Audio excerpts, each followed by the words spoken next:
Hi everyone, hey, thanks for stopping in and taking a walk with us here. This is Pastor Ben and Lorie from City Church AC in the Akron, Ohio area, and we're glad you're checking in with us this week. You know, we were going to talk about just quality time. You know, in a marriage, often one of the things that lacks in a marriage relationship is quality time. You know, that's actually one of your love languages. That's one of the things that's important to you. Mm-hmm. Not always the best way. You see that? Am I decent at it? You're good at it. Okay, see, I got it good. All right. I'm not great at it, but I'm good at it.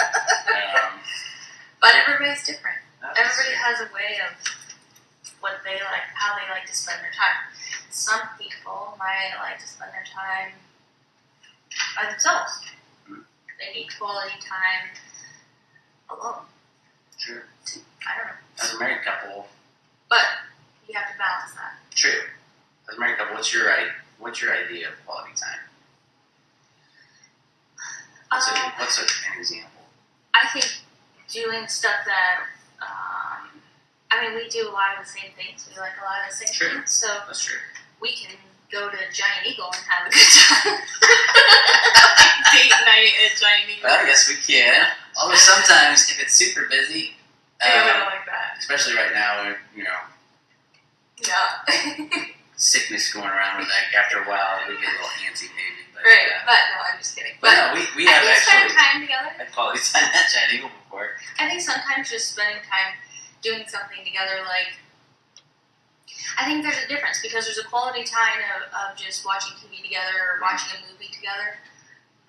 Is quality time, but I think then there's quality time when you're actually not just sitting next to each other, but like quality time to me is engaging. Like if I'm telling you about my day or something, right, then you're engaging. I feel like that's right. Quality time of engaging in that person that's sharing something with you and not just being like, okay, yeah, that's a great story. Oh, yeah, guess what? I have a story. And kind of more being engaged is feeling like you're spending quality time with me because you're engaging in that. Mm-hmm. I think that's definitely true. I'm sure we can be like this to each other, but not very often, actually, I don't feel. But you'll have a friend or a relative or maybe your mate or a significant other. You ever talk to them? Lorie was talking about a doctor she recently saw, and she explained how he was being cordial and he was talking, so trying to engage, but not really, because he was studying, information and stuff like that, and, occasionally... Which is what he needs to do. He doesn't need to be here in the home. Right. Well, that's true. No, that's true. But it's not a complaint. No, I know. But it was an example right. of he wasn't engaged in that conversation. Yeah. He was focused at the task at hand. So I didn't feel like he was... Yeah. Right? Not that it was a bad thing. No. But I didn't feel like it was quality as much time with your duck.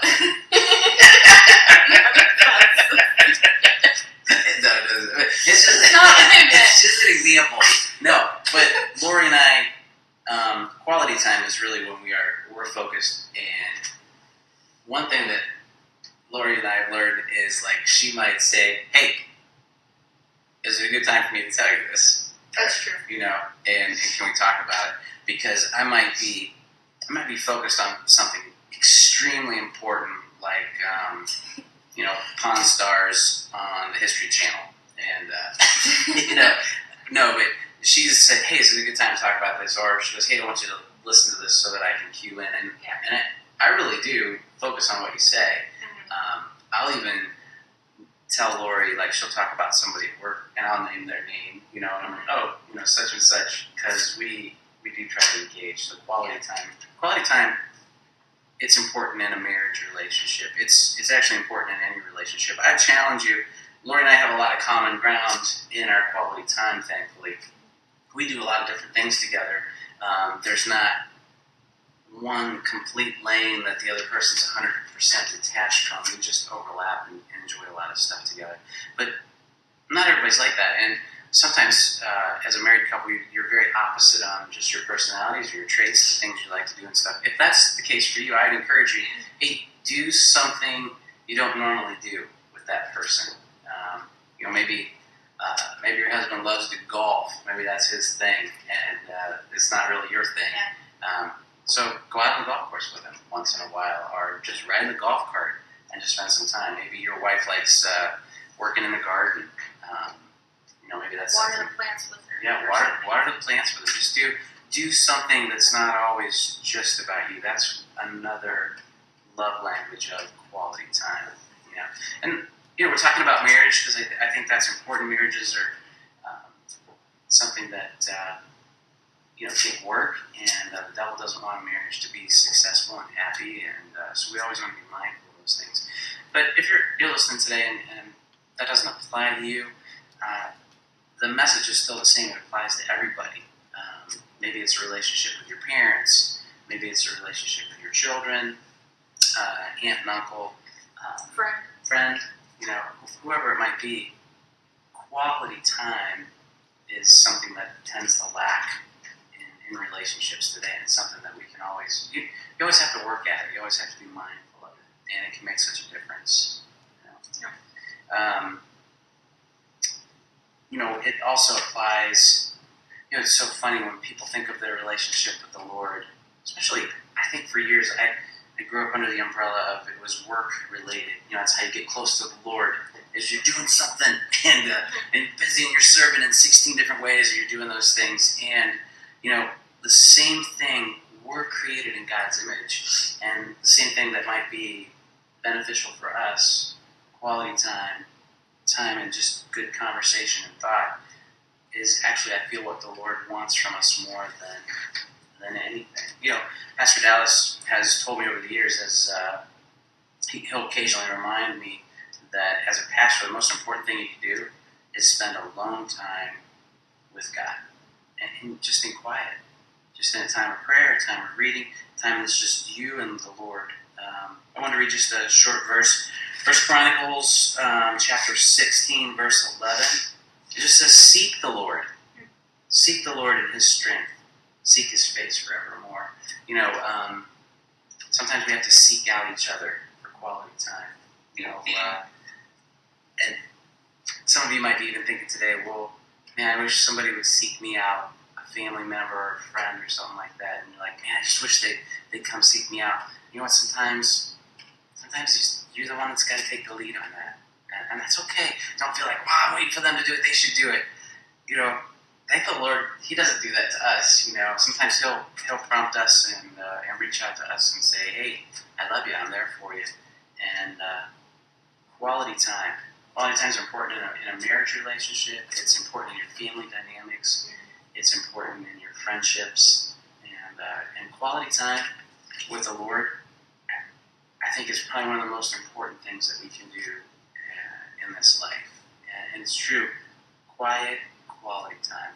I encourage you, take some time this week, spend some quality time with your loved one, whoever the Lord might have put upon your mind even right now or during this time. And if they came to your mind, there's a reason for that, and reach out to them. Try to spend some quality time with them. Encourage you to spend some quality time with the Lord. And sometimes that's just saying, Lord, just speak to me. Help me. Give me some peace through these days that we're going through. Help me understand how I'm supposed to handle today and get through this moment. Sorry, and not live in regret to say, man, I wish I would have reached out to that person, or I wish I would have spent more quality time with them, because I hear it so many times that, and I wish I would have one more day with that person, or one more day with my parents, or one more day with that friend. We just don't know. I mean, we have no idea when, how much time we have left on the earth.